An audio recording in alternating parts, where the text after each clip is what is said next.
प्रसारणकर्ता माँ officially master.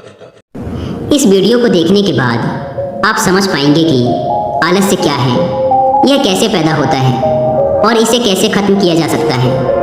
एक बार आलस्य से परेशान एक व्यक्ति गौतम बुद्ध के पास आता है और कहता है, बुद्ध, मेरे अंदर बहुत आलस्य है। मैं इस आलस्य की वजह से अपने जीवन में वो सब कुछ नहीं कर पा रहा जो मैं करना चाहता हूँ। इस आलस्य ने मुझे बहुत परेशान कर रखा है। इसकी वजह से मैं अपने जीवन में उन्नति नहीं कर पा रहा हूँ। कृपया आप मुझे इस आलस्य से छुटकारा पाने का कोई तरीका बताएं। यह सुन गौतम बुद्ध मुस्कुराते हैं और उस आलसी व्यक्ति से कहते हैं, तुम्हें कैसे पता कि तुम्हारे अंदर आलस्य है? उस आलसी व्यक्ति ने कहा, बुद्ध, केवल मैं ही नहीं बल्कि मेरा पूरा परिवार भी यही कहता है कि मैं एक आलसी व्यक्ति हूँ। बुद्ध ने कहा, क्या तुम मुझे इसका प्रमाण दे सकते हो कि तुम एक आलसी व्यक्ति हो? उस आलसी व्यक्ति ने कहा, जी बुद्ध, मैं दे सकता हूँ। बुद्ध ने कहा, फिर प्रमाण दो। उस आलसी व्यक्ति ने कहा, बुद्ध, मैं ये तो जानता हूँ कि सुबह उठना मेरे स्वास्थ्य और मेरे मन दोनों के लिए ही लाभकारी है, लेकिन मेरा आलस्य मुझे सुबह जल्दी उठने ही नहीं देता। बुद्ध ने कहा, अच्छा, परंतु क्या तुम्हें पता है कि आलस्य होता क्या है? उस आलसी व्यक्ति ने कहा, बुद्ध, मुझे ये तो नहीं मालूम कि आलस्य होता क्या है, लेकिन ये जो कुछ भी है बहुत बुरा है। बुद्ध ने कहा, आलस्य एक मानसिक अवस्था है, एक भाव है, एक विचार है जिसे जाने अनजाने में हम इंसान खुद ही अपने अंदर पैदा करते हैं। आलसी व्यक्ति ने कहा, परंतु वो कैसे बुद्ध? बुद्ध ने कहा, पहले तो तुम ये समझो कि हमारे भीतर आलस्य दो कारणों से पैदा होता है। पहला कारण है शारीरिक और दूसरा कारण है मानसिक।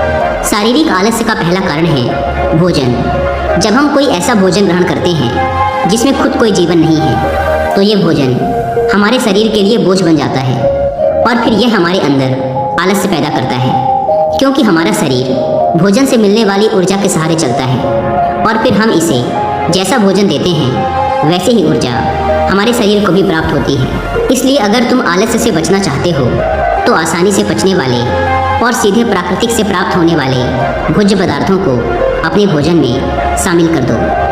शरीर के स्तर पर आलस्य का दूसरा कारण है गलत तरीके से चलना, गलत तरीके से बैठना और गलत तरीके से लेटना।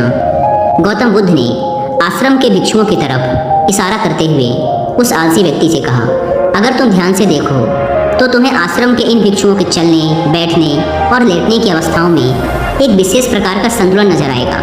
जब ये चलते हैं तो इनके पैरों के बीच एक तालमेल होता है। जब ये बैठते हैं तो इनके रीढ़ की हड्डी एकदम सीधी होती है और गर्दन थोड़ी सी ऊपर होती है, और जब ये लेटते हैं तो इनका शरीर एकदम शिथिल होता है। इनके शरीर के किसी भी अंग पर कोई तनाव नहीं होता, जिसके कारण ये एक गहरी और आरामदायक नींद ले पाते हैं। उस आलसी व्यक्ति ने पूछा, बुद्ध, क्या पर्याप्त नींद लेना भी उतना ही जरूरी है? बुद्ध ने कहा, ना कम ना ज़्यादा, हमेशा ही पर्याप्त मात्रा में सोना लाभकारी होता है। अगर तुम आज रात पर्याप्त नींद नहीं लेते तो तुम्हारा कल का पूरा दिन थकान और आलस से भरा होगा। इसलिए पर्याप्त नींद भी उतनी ही जरूरी है। आलसी व्यक्ति ने कहा, हाँ बुद्ध, ये तो मैंने भी महसूस किया है। बुद्ध ने कहा, शरीर के स्तर पर आलस्य का तीसरा कारण है सुबह जल्दी ना उठना। यह सुन उस आलसी व्यक्ति ने कहा, हाँ बुद्ध, मैं तो सुबह जल्दी उठ ही नहीं पाता हूँ। बुद्ध ने कहा, तुम सुबह जल्दी तब उठ पाओगे जब तुम रात में जल्दी सोओगे। बुद्ध ने आश्रम के भिक्षुओं की तरफ इशारा करते हुए कहा, इन भिक्षुओं को देखो, इन्होंने रात्रि में अपने सोने का एक निश्चित समय निर्धारित कर रखा है और यही कारण है कि ये रोज प्रातःकाल जल्दी उठने में सक्षम हो पाते हैं। हर एक बौद्ध भिक्षु को अनुशासन का पालन करना होता है और यही अनुशासन इनके जीवन में संतुलन लाता है। कुछ लोग अनुशासन को एक बंधन समझते हैं। उन्हें लगता है कि अनुशासन उन्हें बांधता है, लेकिन सच्चाई ये है कि अनुशासन हमें बांधता नहीं बल्कि स्वतंत्र करता है। इसलिए अगर तुम शारीरिक स्तर पर आलस्य से छुटकारा पाना चाहते हो तो खुद को अनुशासन में ढालो, एक निश्चित दिनचर्या का पालन करो। उस आलसी व्यक्ति ने कहा, लेकिन बुद्ध, शुरुआत कहाँ से करें? सही तरह का भोजन करने से, सही तरह से बैठने, लेटने और चलने से, या फिर सुबह जल्दी उठने से? बुद्ध ने कहा, शुरुआत अभी से करो। जो भी तुम इस समय कर रहे हो उसे पूरे ध्यान से करो। पहले तुम मन के स्तर पर आलस्य को समझो। बुद्ध ने कहा, मन के स्तर पर आलस्य का पहला कारण है हमारी पुरानी गलत धारणाएं। जब हम किसी काम के लिए खुद को काबिल नहीं समझते तब हमारे भीतर आलस्य पैदा होता है। अगर हमारे मन ने यह विश्वास कर लिया कि पिछली बार की तरह इस बार भी मैं इस काम में असफल ही होऊंगा, तो उस काम को करने में हमें आलस्य आएगा। जबकि हम खुद को ये नहीं समझा पाते कि पिछली बार और इस बार में बहुत फर्क है। अब हम मानसिक तौर पर वो नहीं हैं जो पहले थे। हमने पिछली हार से बहुत कुछ सीखा भी है। इसलिए मानसिक आलस्य से बचने के लिए सबसे पहले खुद पर विश्वास करना सीखो। मानसिक आलस्य का दूसरा कारण है छोटी सोच वाले और आलसी व्यक्तियों का साथ करना।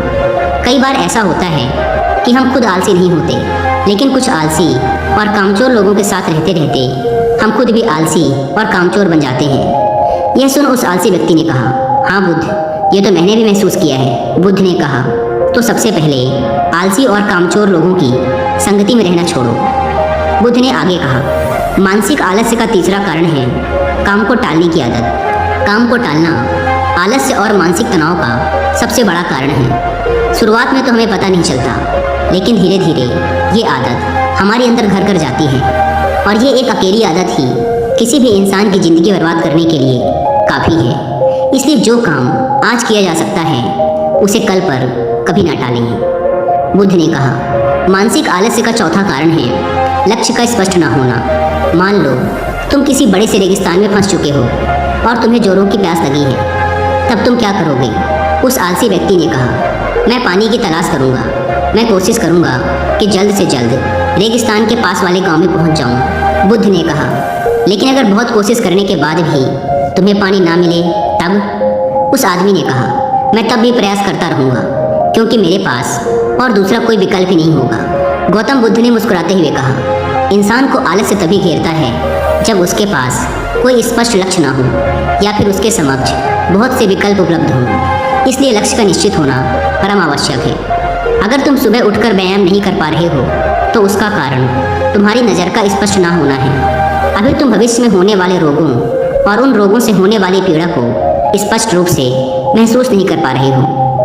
बुद्ध ने आगे कहा, मन के स्तर पर आलस्य का पांचवा कारण है किसी काम को करने की कोई बड़ी वजह ना होना। मान लो तुम बहुत से कीमती गहने लेकर एक सुनसान रास्ते से गुजर रहे हो।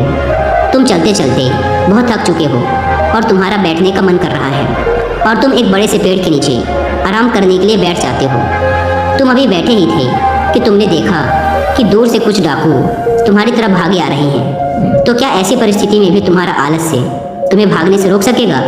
नहीं ना। तो मेरी एक बात को समझो, तुम्हारा आलस्य केवल तुम्हें उन्हीं कामों को करने से रोक सकता है जिन्हें करने की तुम्हारे पास कोई बड़ी वजह नहीं है। वह आलसी व्यक्ति कहता है, आपका बहुत बहुत धन्यवाद बुद्ध, आपसे मुझे आलस्य का सारा खेल समझ आ गया। गौतम बुद्ध कहते हैं, मेरी एक बात हमेशा याद रखना, जहाँ स्पष्टता है और काम को करने की कोई बड़ी वजह है, वहाँ आलस्य हो ही नहीं सकता।